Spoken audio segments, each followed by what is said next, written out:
महामार्ग सुचवल्यापासून त्याच्या विरोधात सर्वसामान्य शेतकऱ्यांचा विरोध राहिलेला आहे। राज्य शासनानं विधानसभेच्या आधी शेतकऱ्यांचा विरोध असेल तर आम्ही करणार नाही अशी भूमिका घेतली होती, परंतु बहुमत आल्यावर ती भूमिका राज्य शासनानं बदललेली दिसते।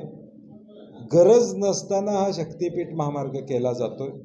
रत्नागिरी नागपूर हायवे हा ऑलरेडी एक्झिस्टिंग हायवे आहे, ज्या हायवेच्या माध्यमातून दळणवळणाची कुठलीही अडचण येत नाही।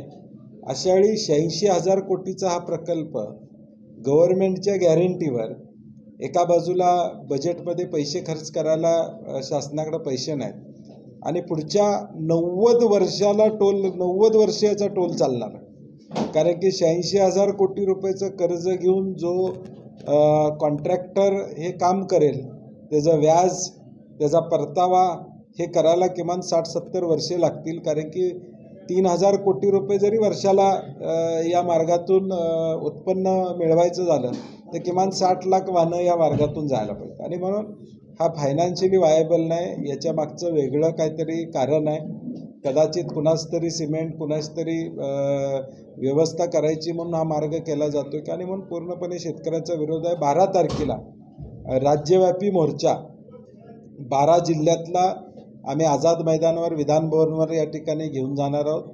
किमान 10,000 लोक या 12 जिल्ह्यातून या मोर्चाला येतील अशी आम्हाला अपेक्षा आहे। राजकीय स्वार्थापोटी शेतकऱ्यांची दिशाभूल केली जात आहे। आपण पाहत आहात मावळा न्यूज 24, सर्वसामान्यांचा बुलंद आवाज।